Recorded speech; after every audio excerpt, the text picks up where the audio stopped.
y'all, and welcome to another episode of Not Your Normal Discussion. I'm Nina, your host for this episode. Nina Tryst, bringing y'all back bliss. Well, I hope everyone had a great week. Or past couple weeks. I know I did. I've been really busy getting making money. Hey. I got my summer knot ring for selling $1,000 worth of Mary Kay products.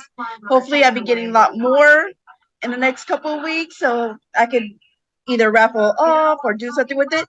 But I got 30 new. I got 30 Facebook member in my group, so I'm gonna do a raffle later today. What else? I've been doing PTA things. I've been just running around trying to get stuff done. So, what have you been doing? Well, first I want to congratulate you and say you're well on your way to becoming blinged up like Thanos. And over this break, I've been just chilling, maxing, relaxing, surviving, job searching. I've been working more on my writing.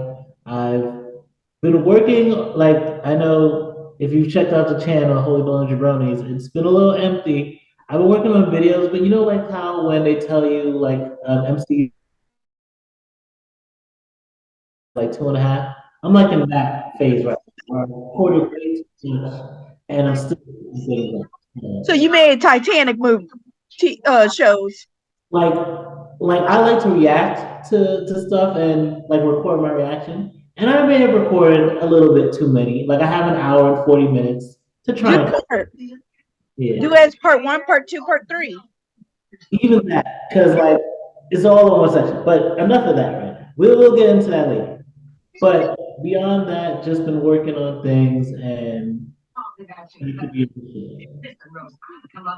that's good. I am very happy to hear that you are working on content because I do like to watch a little bit of your stuff. So I am very excited about that.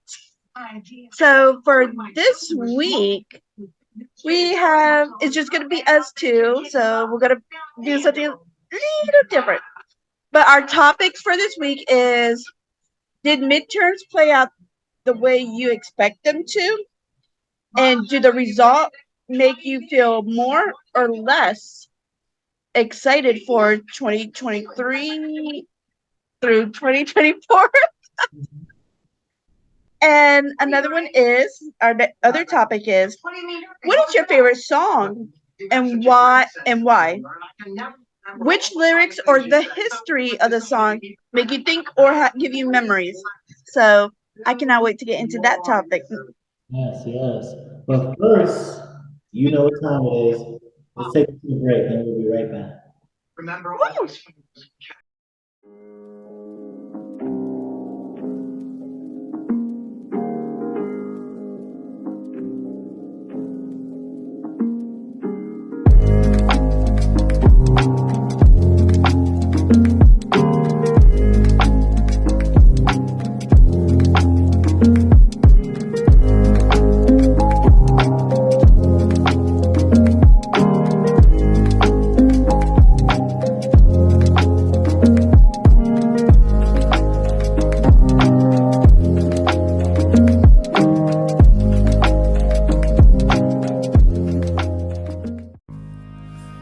Let's travel to a world of holistic health and witchy wellness.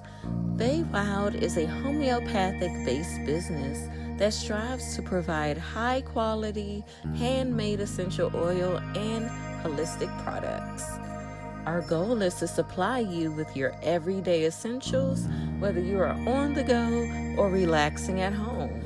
We dedicate ourselves to finding the right blends and products for you and your family. Shop at Wild.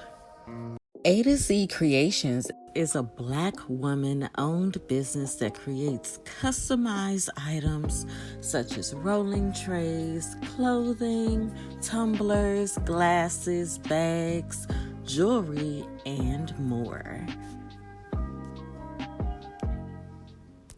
Hey y'all, so for our first topic today, the question is, did midterms play out the way you expected them to? And do the results make you feel more or less enthusiastic about 2023 and 2024?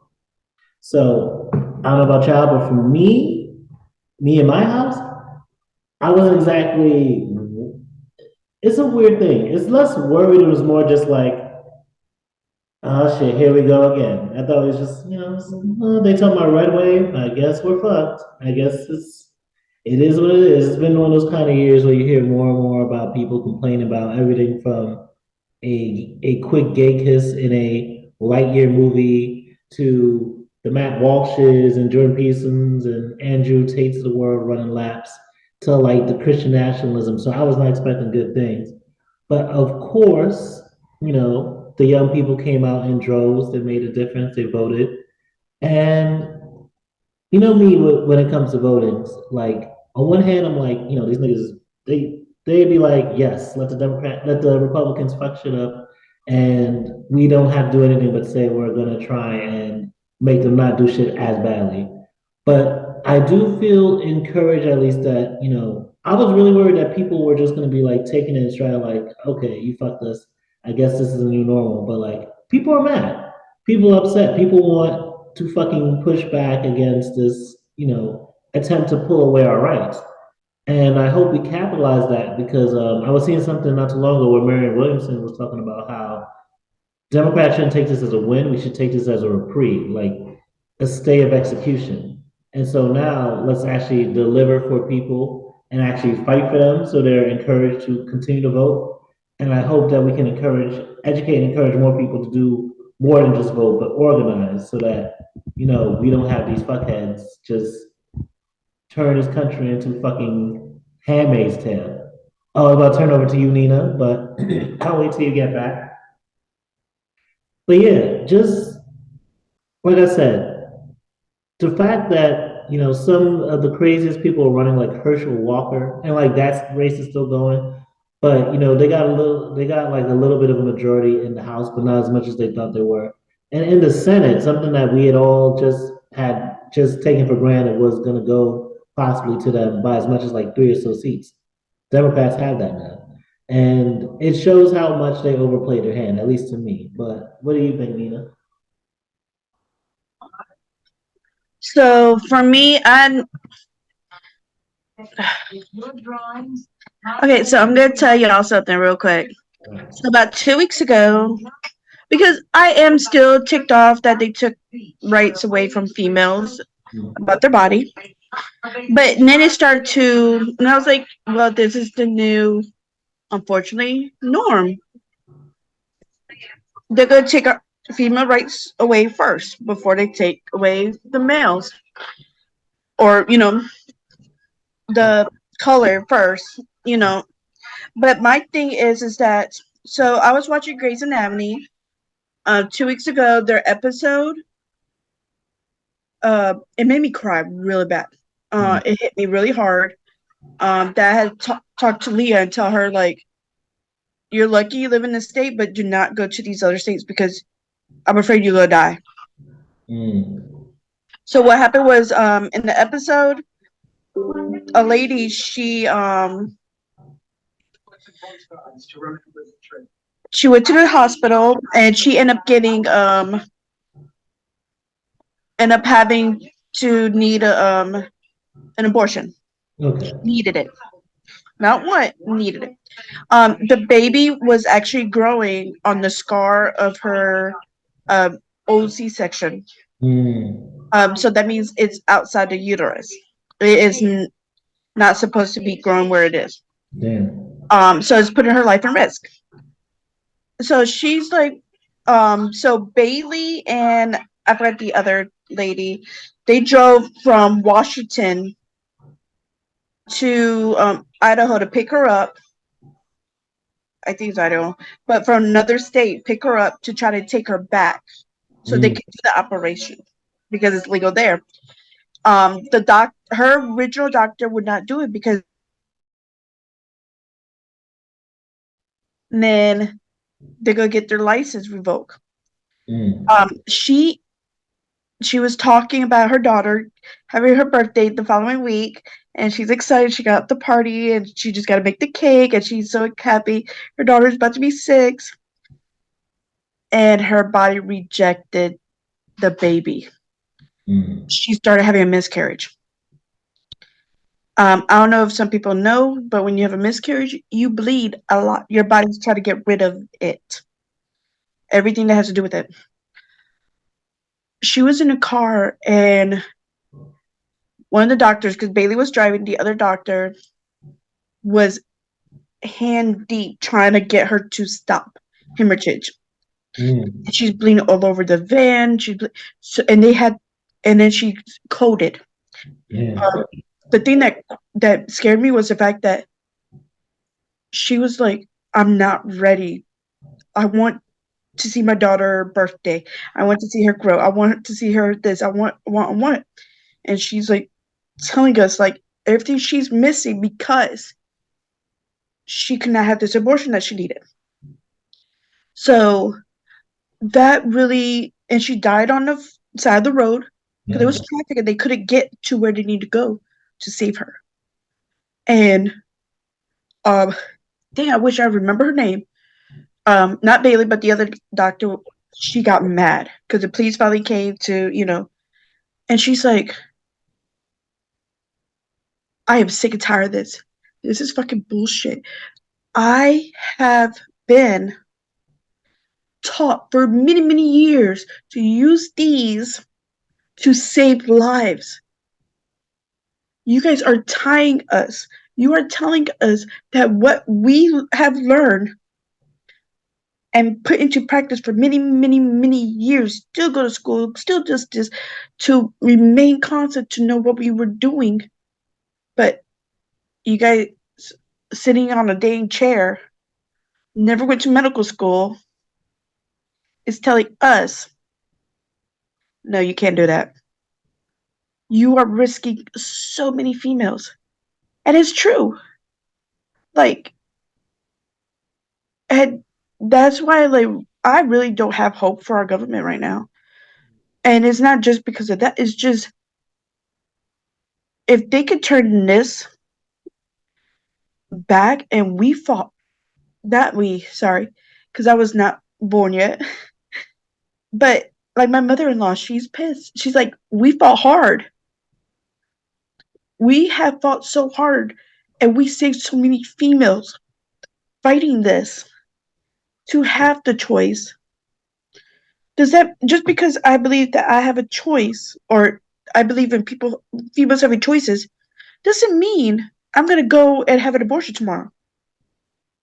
It doesn't mean that I want you to go and have abortion just because you got pregnant at a young age or whatever age. No, it means if you believe that this is not the right time or this is not good for your body, here's the option. Because eventually people are going to go, because you know how people are, they take advantage. And that's why in the older times, females died easily. Hangers, not, it's just annoying. And then it says they could take this from us. They could take equality completely away. Yeah. They could forget, not saying forget, but they're going to go after marriage, not just between same sex, but between color, between what is stopping them from all of this, from taking away everything to where we go back to what our founding is Yeah. before. Like, seriously, when you compare us to other countries, especially with government, why is it America, we're home of the free, but we never had a woman president? If you go to other countries that are third world or close to us, females are strong. They are in the government a lot more. You see more females than males. Does that make males weak? No. We are used to juggling a lot.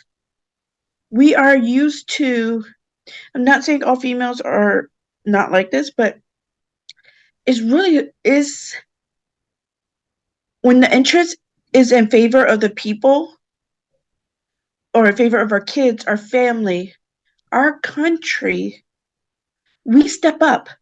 Mhm. Like, we will figure it out. We don't really want war. We don't, that's not something that we want. We want to be able to go, okay, like, if all of a sudden you became a single mom, Judge, what am I going to do? I'm going to do X, Y, and Z. Let's see if these work. If they don't work, we'll start back at plan A, B, C. Like, we try to figure it out. If we don't know the answer, we go to somebody else and be like, hey, you have a little bit more knowledge. Help me. We are willing to ask for help. And if we're wrong, we hate to say we're wrong. I'm being honest, we hate to say we're wrong. I mean, everyone is. But the thing is, if it's something important to our family, to our country, we would be like, okay, yes, I was wrong, but can you help me? I tried this, this. I waited till I got no more pride. I did everything I could. This is what I need. So for my mother-in-law, she put it nicely. So let's see. Sorry. She was like, at least the Senate. She goes, we may not win the Senate, but we control the House, so things can't get too crazy. That's ridiculous. Like, seriously. So I'm like, that's crazy that the fact that even she's like, eh. Yeah. I mean, I think that's how the system functions to take away certain people's hope and to make certain people try and find their place to like survive under the system, whatever the system's doing to them. Like you mentioned that, like, I feel like women in general do the things you do, the things you were bringing up, but then, like, for example, a Madeleine Albright or a Margaret Thatcher or a Hillary Clinton, those are like especially warmongering women.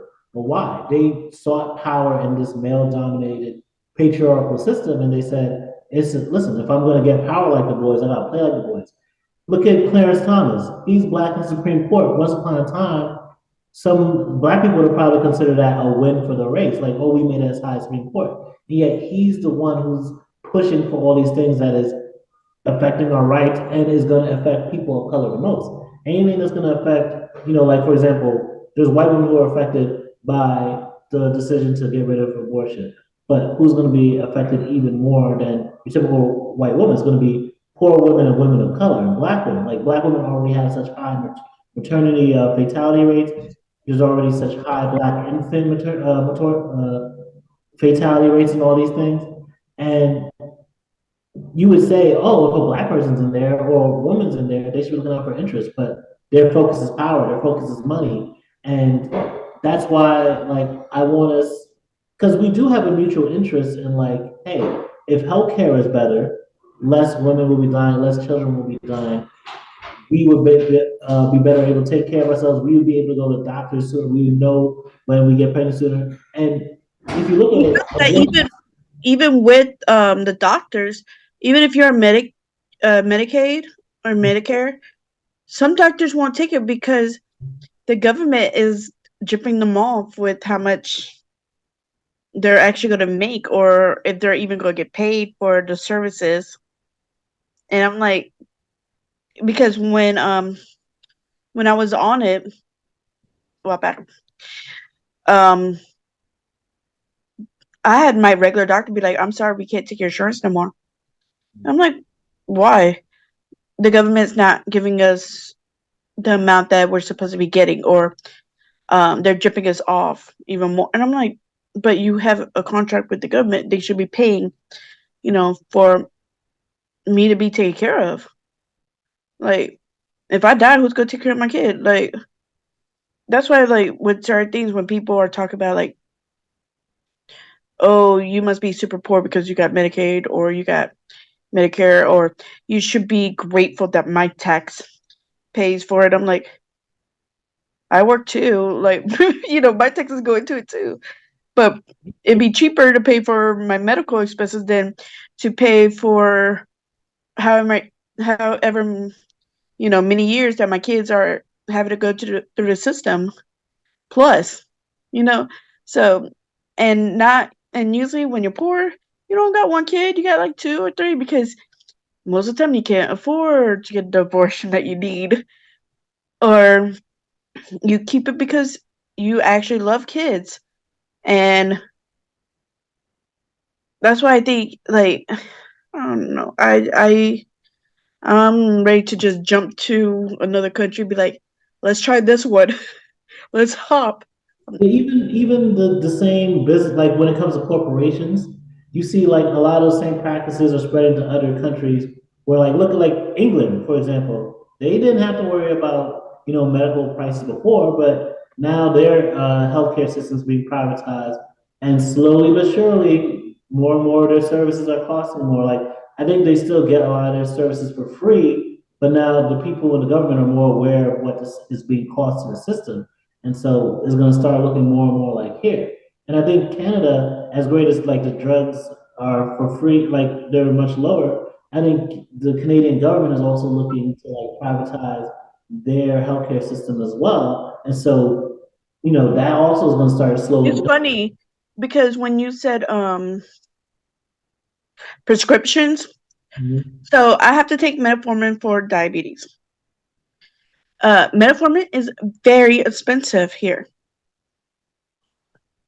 When I went to Puerto Rico, didn't need no prescription. I went into one of their town pharmacy, and I was standing right next to a police officer, so I thought I was doing something illegal, so I was kind of scared.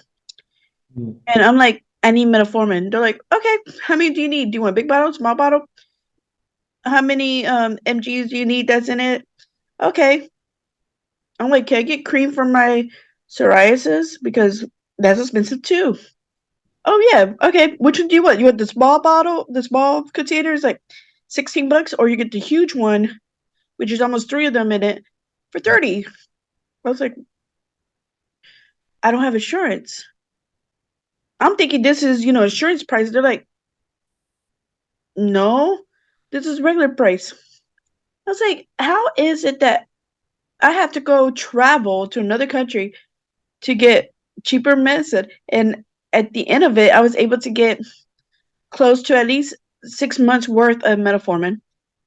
And I bought three of those dang creams because my son got eczema, and in the winter it gets worse. Still, me flying to Puerto Rico and everything was cheaper than getting medication here. Like, seriously, this it, and they wonder why people are dying. And why people die? Oh, No, what you're saying is for real though, because like I remember one time like I was waiting on one of my prescriptions. That's like a bunch of medicine, like I have heart issues.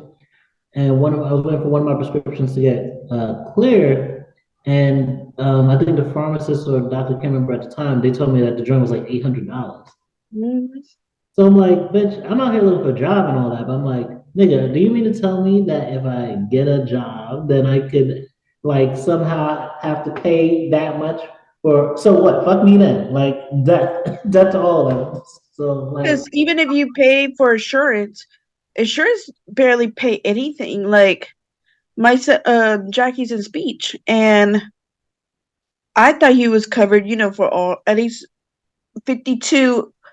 No, they called me and they're like, "Oh, you used up all your speech therapy appointments. You only get 30 a year." And I'm like, "But this is something he really needs because he doesn't really talk that much, and he's starting to get clearer and starting to get better.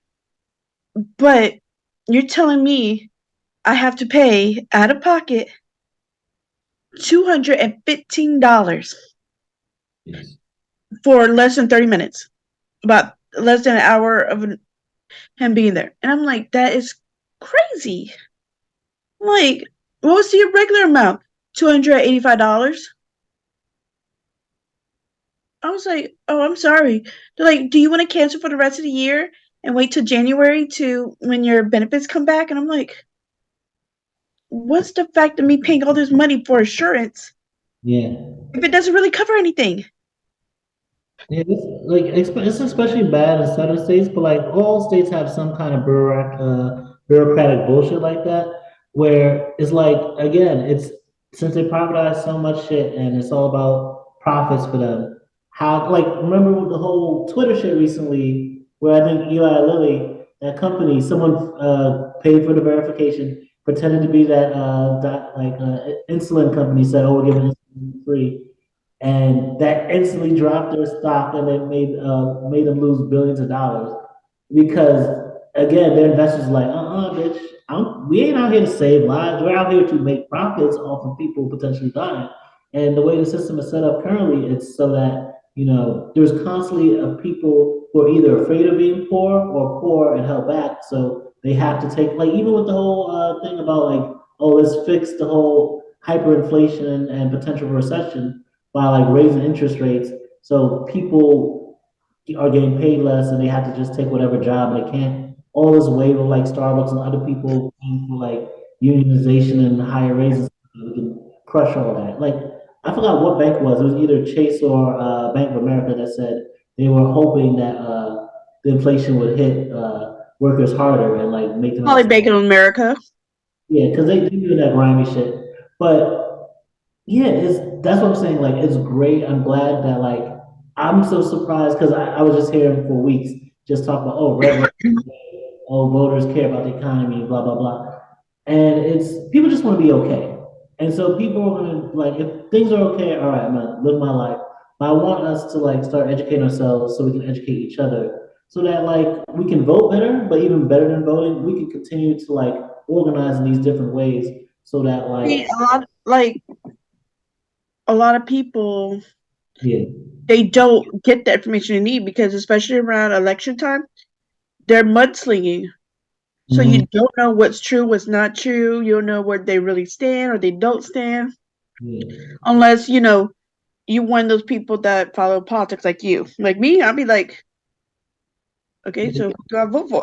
Like, whatever your party is, regardless of how badly they're fucking your lives. Because like, I don't know how many people know this, but like for this past midterms, like the Republican Party was actually fundraising for like the more like right wing extremists, like Republicans, because they were like the same strategy they tried with Trump. Oh, advance the crazy person, and it'll be easier for us to beat them.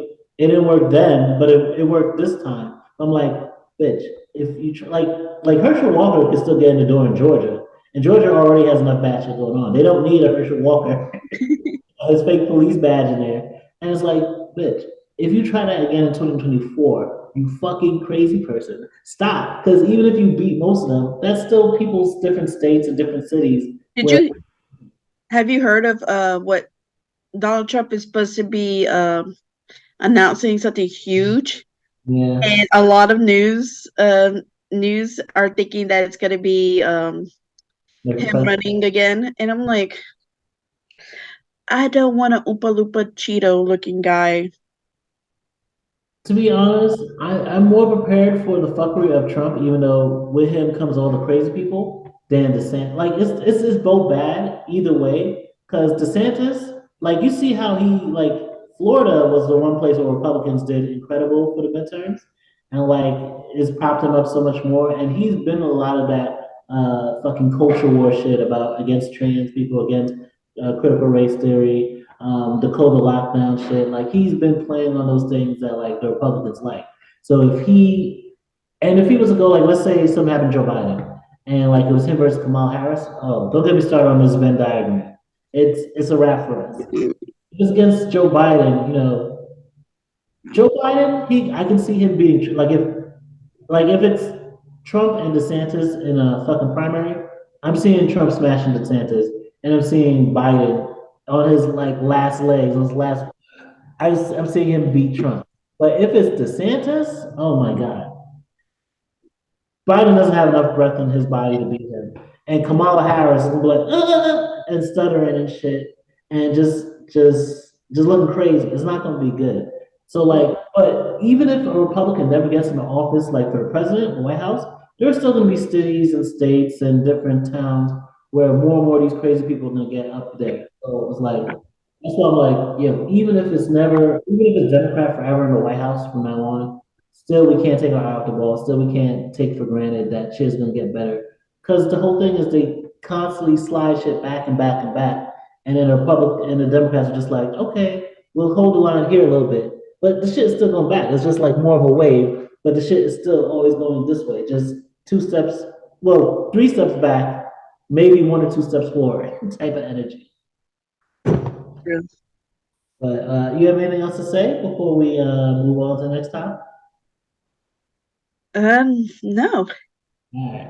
Well, guys, like I said, if any of y'all went out there and voted, great. Continue to do it. But again, get educated, educate your family, your friends. But in the meantime, while we think about how to organize, let's jump to our next commercial break. Let's travel to a world of holistic health and witchy wellness.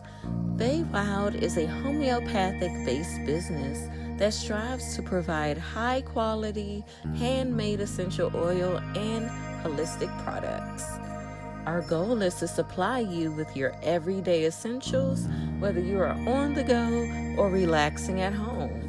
We dedicate ourselves to finding the right blends and products for you and your family. Shop at BelieveNewYork.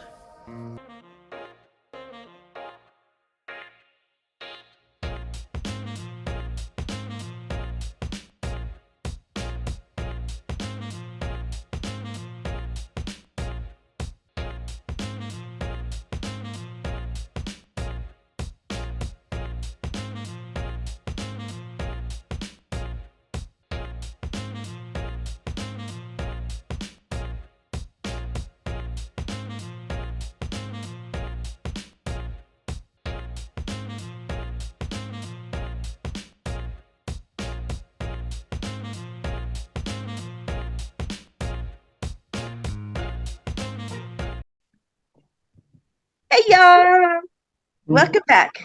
So for my topic, it is I forgot it. Yeah. Favorite song. Okay. So for my topic, it is what is your favorite song and why? Also, which lyrics or the history of the song made you think of or give you memories? So for me, it's You Are My Sunshine. Yeah. That is my absolute favorite. I will even sing you a tiny bit. No, I'll do that later. You gotta watch our after shows. I sing. We sing. So You Are My Sunshine is a song published by Jimmy Davis and Charles Mitchell on January 30th, 1940. According to Broadcast Music Inc. (BMI), the song has been recorded by over 350 artists and translated into 30 languages. In 1977, the Louisiana State Legislature decreed You Are My Sunshine, the state song, in honor of Jimmy Davis, who was a two-time governor of the state. So, and if you guys don't know, I mean, I loved the song even before I knew about the history. Because I learned that it was, I learned about it like after I fell in love with it. But so on the record itself, the single, the B side, so the A side would be You Are My Sunshine. The B side, if you guys know what records are, if not, search it. It says Old Timer. So that was the other single. It was published of course, January 30th, 1940, by Southern Music Publishing Company Inc., and it was released March 25th, 1940, and so and it was recorded February 5th, 1940. So it just boom, boom, boom. So January it was published, February it was recorded, and March it was released. So it was actually recorded in a studio in Decal Recording in New York City, which is funny because I was born there. Mm. So the song is about 2 minutes and 47 seconds long, and of course, like I said, it was written by Jimmy Davis and Charles Mitchell. So the earliest performance of it was the Pine Ridge Boys recorded the song under the title "You're My Sunshine" on August 22nd, 1939, and it was released on October 6th, 1939, for Bluebird Records. Um, what else? So they received songwriting credit when the copyright was renewed on February 2nd, 1967. Both of their names are on it, and it is still the company they was under, Southern Music Publishing, is still run by the Peer family, even though it's listed under American Performing Rights Society Inc. Um, but it is one of my favorites of all time. Um, Even my son sings it to me now. Like if he sees that I'm either mad at him, he goes, "You are my sunshine, my only sunshine. You make me happy." And then the other bit, it's like jumbled up a little bit, but he got the rhythm there, and I'm like, I oh. don't know how to beat you. So yeah, so like that's why I said like even though it is a sad song, because basically it's about a guy um who woke up in the middle of the night and realized that the love of his life is gone, and she ran off with somebody else. And he's like, this is a song like, this is how you make me feel.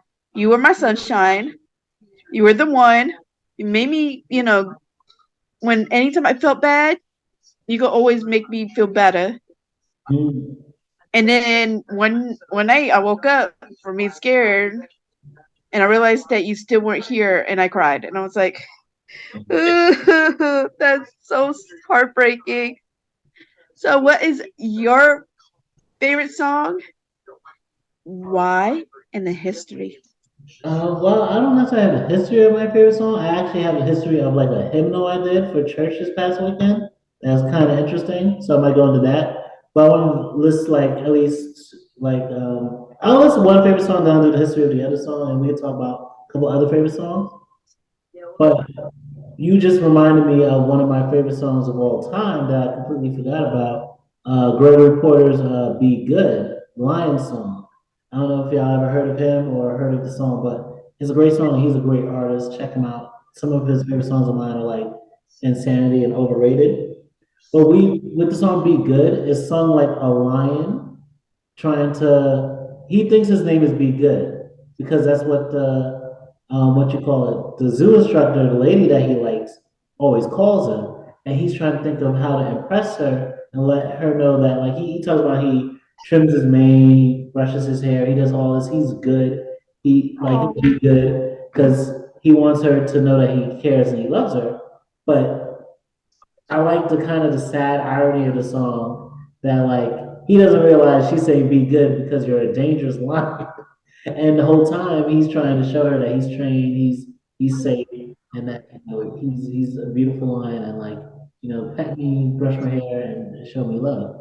And like I don't know, I like the dramatic irony of that. It's like a lot of relationships where we want to show our vulnerable side, we're trying to show the good side of us, but the other person sees certain things that like we aren't even privy of how like it's affecting them or how it could affect them in the worst case scenario, and that kind of separation in relationships. So I like that. Like it's one of my favorite like metaphorical songs. And the song I did for church was actually Amazing Grace, one of the songs. And my mom asked me to sing, and I'm like, I've never sung Amazing Grace like ever, like professionally, and especially for church. So I was like, let me look up the history for it. Cause like I can't like there's just too much history and too much like respect for Amazing Grace for me to just sing it like it's just another hymnal. So like it has very interesting history and like I told them the nice good church story behind it of the guy like he was like used to work on like slave ships and like even became a slave ship captain. He even was a like he even did like some indentured servitude for a year off the coast of Africa in Sierra island off the coast of Sierra Leone. And after he went through this whole violent storm, that like he had like basically captain for 11 straight hours while shit was like going haywire. That's when he like cried out to God to save him. And after they made it, he like every anniversary of that day, March 21st, he would do a big thing for it. And then later on, he became a pastor. And later on, he actually started to fight. Like he's in Britain, he was in Britain just like during the 18th century, like 1700s or whatever. And like he actually started pushing for the abolition of slavery in Britain because as both someone who's worked on it and been a captain of a slave ship, he had a very and then did slavery himself for like a year. He was uniquely acquainted to how evil that shit was, and he was pushing his friend in the British government to fight for the abolition of slavery. And 9 months before he died, he actually that's like I want to say 1807 was when they abolished slavery in Britain. Basically, like a whole 50 years before it took a war for us to do that in America. And I use that as an example to them talking about the midterms. And like my people said about this, we don't necessarily vote, but I've heard like I've had one guy who sent me a friend request on Facebook recently. I'm not about to answer that shit because Facebook is for my fuckery. It's not for me to be inviting like super holy religious people. But I remember one time he told me something like, Obama messed up, getting gay marriage through and everything like that. And I'm just like, that was my first time like you don't like to me it's like crazy Christians don't like especially Christians who like have this persecution complex and are waiting to be persecuted. They don't have the understanding that like, hey, you do realize that the freedom of speech that you want to practice your religion is the same freedom of speech that allows people to express themselves in ways that you either don't believe in or agree with too. And like we are becoming the fascists if we're trying to take away rights from people because we feel this, that, or the other. And I brought that up like real quick. I said like, you know, a lot of people, instead of like trying to actually minister to people's needs and do things for them, like advocate for them, like John Newton, the guy who wrote Amazing Grace.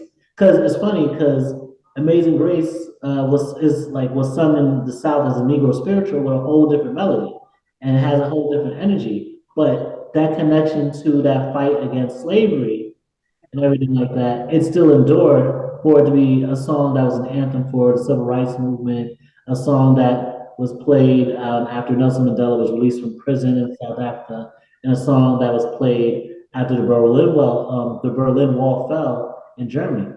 And so I was like, Christians need to be not be like so many people are worried about like, oh, like for Seventh Day Adventists, there's a whole prophecy about the Vatican and they're worried about that shit. Like they think that's where oppression's coming. It's like, no, like Christian nationalists, that's who like when you're saying things like, oh, Joe Biden's not doing enough to stop abortion or gay marriage, it's like you are walking in line with Christian fascism. And that verse in Matthew 25:41 to 45, where it says, when I was naked, you didn't take care of me. Jesus, like, when I was naked, you didn't take care of me. When I needed food, you didn't feed me. And they're like, oh, when did we not do that? If I'd known, we did it. And he's like, for the least of these, for the poor, for the hungry, for all these people, you did not do that for them. So get away from me. I know you're not. That's a lot of Christians today. They think that they're doing something for God when, like, you are. They're doing it for themselves. Yeah. you're doing it for yourselves, your own sense of self-righteousness. And the whole example of people like Jesus is to be like, take care of the poor, bitch. Like, take care of the ones who are in need. You can't say that you actually give a fuck and have a godly nature if your nature is to fucking punish those people for not having things and for not living the way you live. So I was glad I was able to get that off, and I got that off in a way. I like when my stepdad spoke after me, I could tell he was a little annoyed with my framing. But most people seem to take it because he's one of those sticklers. Oh, the word says this, the word says that. He's very But my mom So talked, bad. and she had like a lot good to say about the way I portrayed the history of that song. But not to dominate the whole conversation. Tell me some of your other So favorites.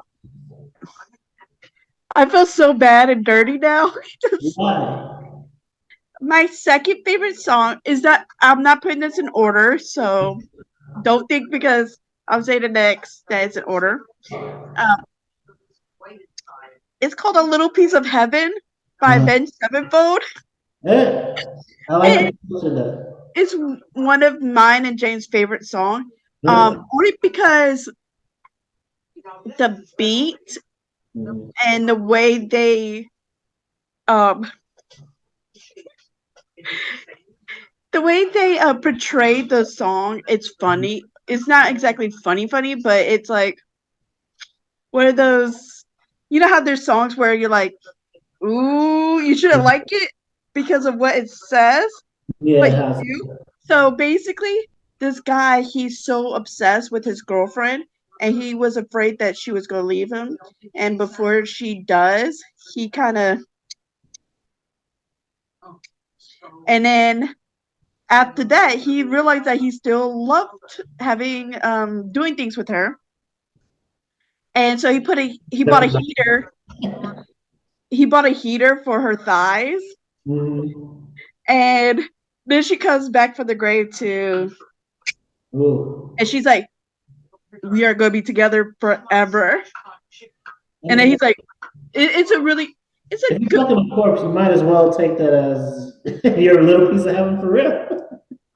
But that's why I said it's like, it's kind of one of those like gringy kind of thing. Like if somebody tells you, "Yo, I like a song about a dude messing with a corpse," you're like, "Ew." But if you listen to it, it's like you, the way he goes at it, Mhm. he gets like crazier and crazier and crazier. So he's like, I bought I killed her. I stabbed her 27 times. Like at first he's like, and I knew that my little would be good because put a heater for her thighs. And it's like, but you can see like how he's going crazy Yeah. to the point where like he sees her coming back for revenge, basically. So that is one of my other favorite songs. Right now, me and my son, every time I take him to the car wash, I always play car wash, Yeah. car wash, hey, yeah, yeah, yeah, Yeah. going to Every the black car movie wash. from the same time period, yeah, had that song in it. So that's a good song. Actually, Stray Kids just did a new song called Case 143, which Mm, is Case I Love You, nice. but it's called Case 143 because ILOVE, which is 4, YOU, which is 3, and I really enjoy that song. If you guys haven't been watching our episodes, then you're missing out because I like K-pop and I talk about it every little bit. So um yeah, so I that is one of my K-pop songs for a day. Loser by Big Bang is one of my like if I'm feeling really bad about myself, then I know that's a good song to play because that, and there was another song by G Dragon when he's going a little crazy Mhm. because the girl broke up with him or he finds out she's cheating and he's like, you know what, fuck it, and then he goes to the club and he like loses control. Mhm. And that's how I feel a lot of times. So I would actually watch that video because I'm like, okay, I can't do it because I got kids. I got to be responsible. But and here, yeah, I need to see something that is going to help me calm down.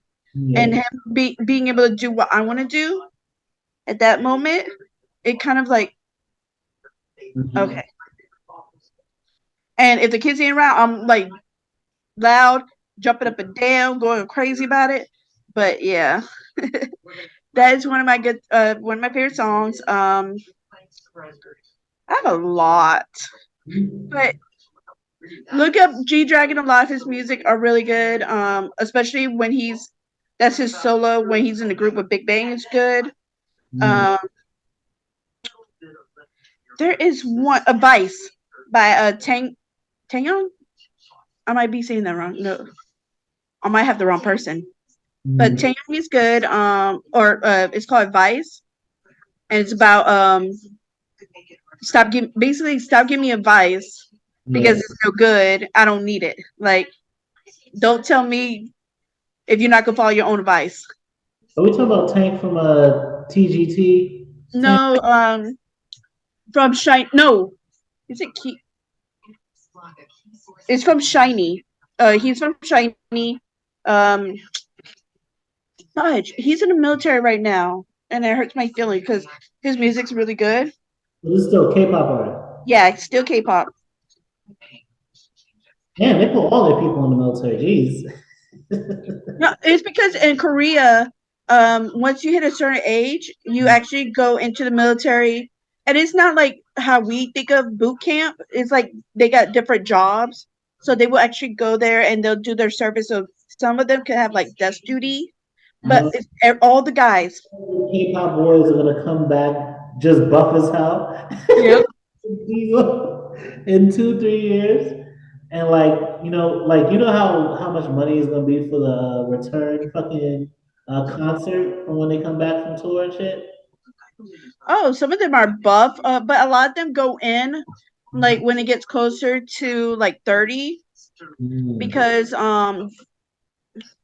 if you don't join the military and you're Korean and you're like from Korea, but you like come to the U.S. to live or whatever, if you don't go back to Korea to do your mandatory military, they will shun you. Yeah, I can see that though. Especially if you have money to get out and you just want to willy-nilly come back. Yeah. There has been a couple of them where they wouldn't do it, and they actually switch citizenship so they could get out of it, and it completely like people stop buying their stuff, even the old stuff. If you try doing any new projects or try coming back, they will not, because you basically tell them F themselves for their traditions. And the only reason why I think one of the main reasons why they do that mandatory military is that just in case like North Korea wants to act a fool or come down, they're prepared. At least the guys are. There are females that do join, but they don't have to. It's males that have to. But I mean, they could like pause their college, go do the military, and then come back. And they're like, yeah, I just did the military. Yeah, I know I'm a little older in this class, but I went to my military duty. And they're like, oh, good. Wow. Okay. Like, it's not like here. Oh, you joined the military. You must have went so you could get free college or healthcare. Whatever. It's not for pride. So the guy's name is Taemin Lee. Or Lee Taemin, Taemin, and his song is really, really good. Okay, so that song was Advice, which I really like. What other songs do you like, Tristan? Well, I have both my contemplative and my head ass songs too that I like. When you was talking about that one, it made me think of because growing up, Eminem and Kanye West were like some of my favorite artists, and Brain Damage and Just the Two of Us are some of my favorite songs. Oh, I love Just the Two of Us. Oh, like, just the two of us. Sorry. Yeah. And Daddy's on his way to all of them except one. His mother hasn't used Daddy except son. Like, that song is wild. How do you feel about Stand By Me? How's that one go again? Stand by me when you're alone. So I like it for like when I think of that song, I either think of civil rights movement, or I think because of movies, or I think of the way they use it in commercials. Like, notice so many songs that I call commercial songs that like the family I live with will get mad at me for, because like no, these are songs with history. These, but like I know them because certain songs from a certain era just get played in commercials and you just get to like the chorus, and so as soon as I hear it, I start thinking of some brand or some commercial I've seen and half remember in the back of my mind. So I like it. I like it for its place in history, but when I think of it, I start thinking of commercials, like commercial song. But when you was talking about Tank, at first I thought you were talking about Black Tank, and I do like Black Tank. I love most his remix of "When We" with Trey Songz. And there was a time period. I know my man's be out here on his Bill Cosby, but when it comes to music, there was a time period of music that I loved from Trey Songz, like uh, Bottom, like his remix. A lot of his remixes that were just kind of like, ooh, like they're corny, kind of, but they also kind of hit too. For contemplative, like one of my favorite bands right now is like Dirty Projectors, and like that's a Lifestyle or Little Bubble or Cool Your Heart. Some of my favorite songs from them. But the song I most wanted to say because as soon as I watched the video for it, I start smiling. I hate this choice. Mariah Carey and Nicki Minaj song about my face. Hold on, say that again. Mariah Carey and Nicki Minaj about my face. They do little dolls inside of a like a Christmas themed Barbie kit. Oh, I seen a little bit of that. Yeah. It's so head ass. Like in the end, when they're like rapping about how much like the even of course like when I break like when I break up with you, I break your shit. Basically, I don't be a man that your friends know because I CC'd all your friends. I'm sending an email and CC'd all your like, and the end is my favorite part when they're like, for the final bridge, and no super glue can fix this. When not even a welder and a builder can rebuild this. Not even a nail technician with a whole lot of gel in the fella can fix this.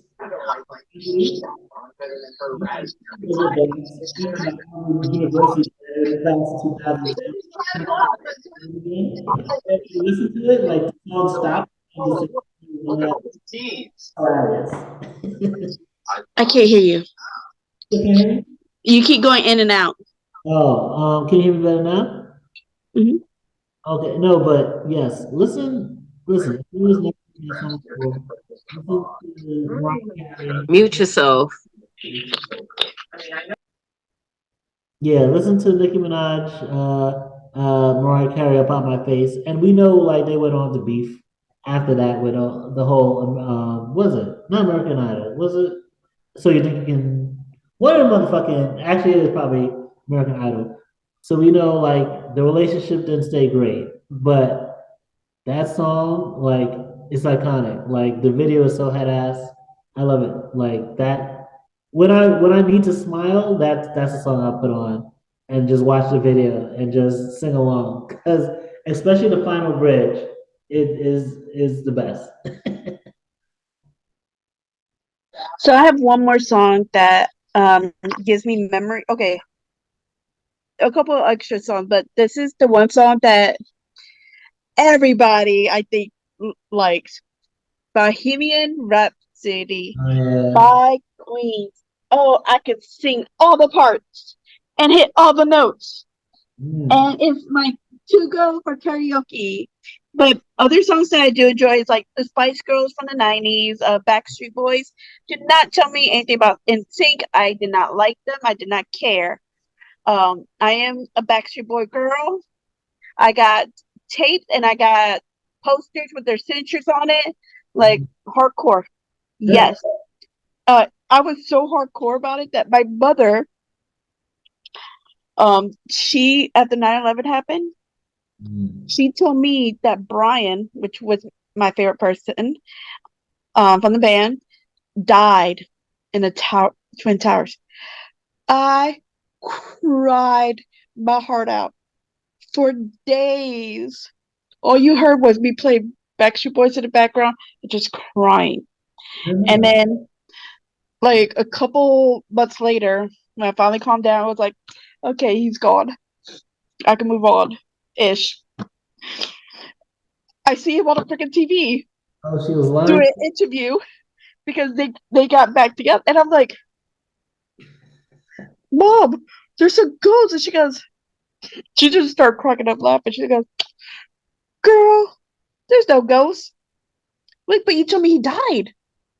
Like, I cried my heart out because he died, Mom. And she's like, I was lying to your ass. And then she walked away. Oh my god.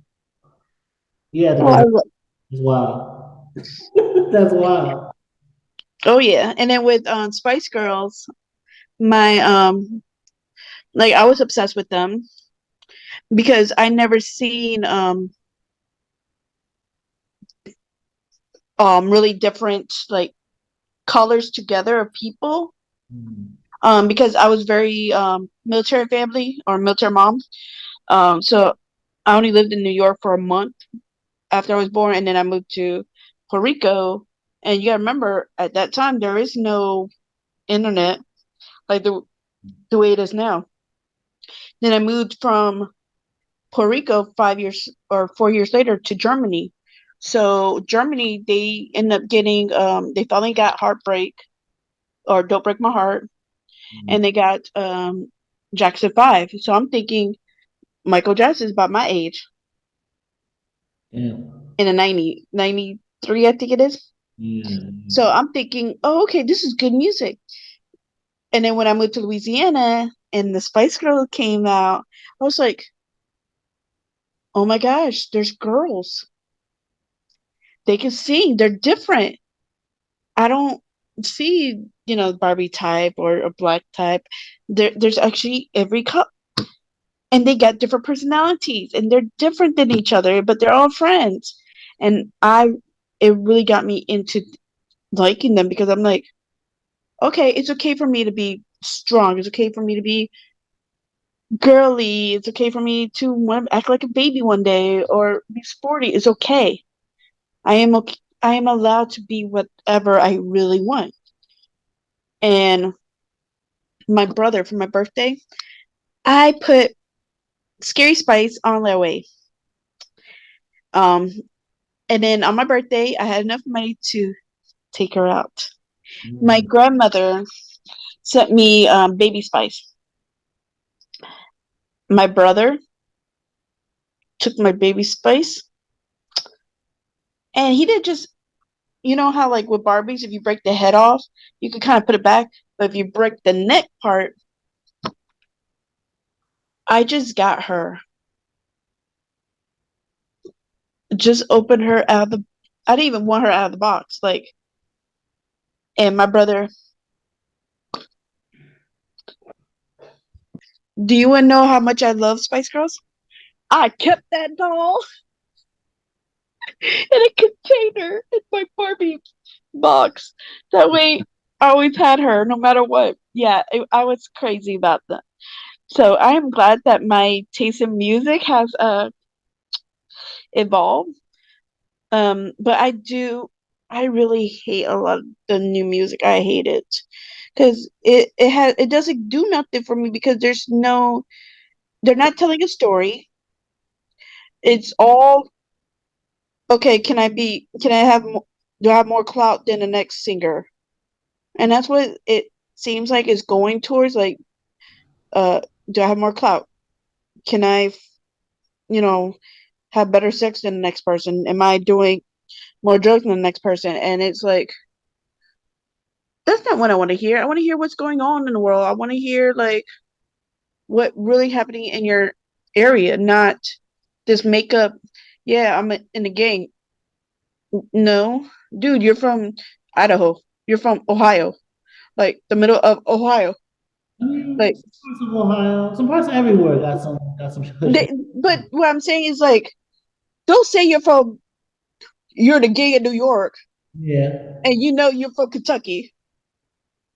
Yeah, it's like don't like, but I mean, a lot of people's And gonna then no, because right now what they're doing is that they're trying to pass a bill where their music shouldn't be considered evidence against them. And it's like, well, if it's not true, then you shouldn't be putting it out there like that. If you're scared of what's going to happen to you because of it, you should be putting out, like, they arrested Eminem like back in the day for like all the crazy songs he made about Kim, or like there's a lot of people who like either have lived it or they've been attached to people, and then even like for example, Drake, he got slapped by Diddy, but 21, 21 was that nigga shooter allegedly. So like you should be able to rap about your experiences. I think it's more so that like there was a push by the industry to basically promote mostly just the sex and mostly just the violence.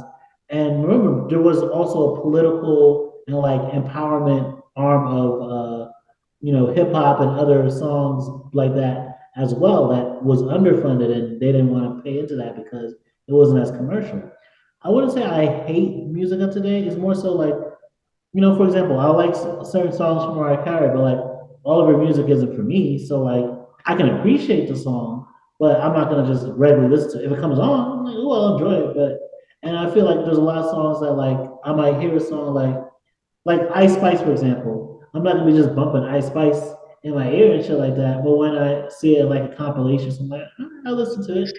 see, I stopped really listening to the radio because they're either playing the same song, which is annoying, Mm-hmm. um, or the music has no true message Yeah. for me. So I'm like, I'd rather play songs that I know that is appropriate for my kids, or songs that I listened to when I was a kid. I'm like, you guys don't need to be knowing how she flipped it, dipped it, and sucked it.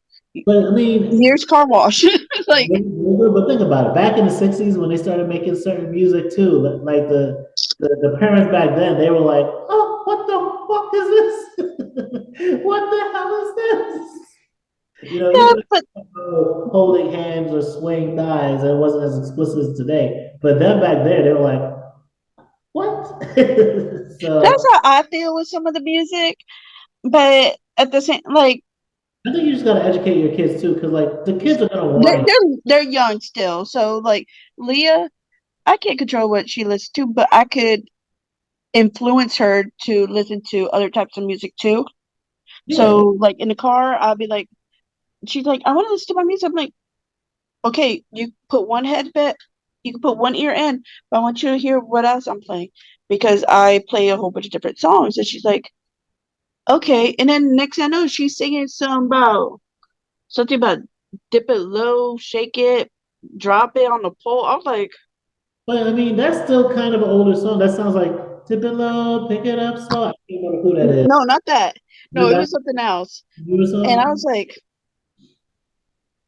girl, if you want to know something about some poems or dipping it low, how about we put some Eminem shake her ass? Come on, let's do that. Like, I know that sounds bad, but I Yeah. don't know. Expose them. Like kids I don't are. want to expose them too early because if you think about it, if you actually look up the term of like abuse, because I had to do my YPT training for Boy Scouts.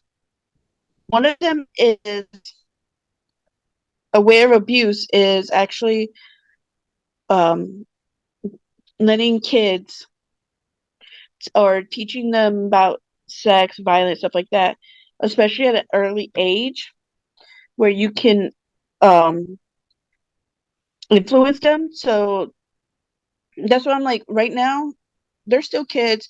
I really hate the fact that they have to grow up so quickly, so young, because we are living a lot longer now. So us going, figure out what you want to do with your life. Are you going to be this, this, or this? By the age of 18, like we easily ask them, like by the time they're 8 or 9, we're like, what do you want to be? Yeah. Okay, this is what we're going to do. Okay, now you have to do this for the next 80 plus years. And it's like, And then, but if they have like a mental breakdown in their 20s or 30s, y'all should be having mental breakdowns. Y'all shouldn't be depressed. Y'all shouldn't be this. Y'all should.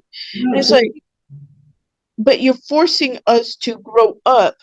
Like after you hit 13, it's like, okay, now you got 5 more years. Hurry up and figure out what you want to do with your life.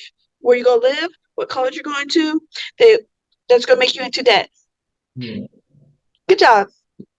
I mean, I think another like you make a good point about like when I say education too, like it's more so also teaching your children discernment because like there's TikTok, there's gonna your kids are gonna be in school, other kids are gonna sing along to certain songs. They're gonna enjoy cursing because that's what kids like to do. You know, when we were kids, at some point we started cursing. But it's more so just the whole point of, teaching them discernment, teaching them like, yes, there's a time to have fun with your friends, but don't get carried away. Don't be the one that's wilding out and gets snatched up by the principal or gets in a fight, Don't get caught. or getting caught in the corner with somebody doing things you shouldn't be doing. Like, know when people are taking advantage of you having a good time. Like, be aware of your surroundings, have wisdom, have discernment. Because I Okay. can everything. You might realize the things that could lead you into. All right, you guys. So this is our episode, and I hope you guys enjoyed it. I know I did. Did you, Tristan? We talked about a lot of different things, and I really, really liked it. So, um, let's go into promotions. Yes.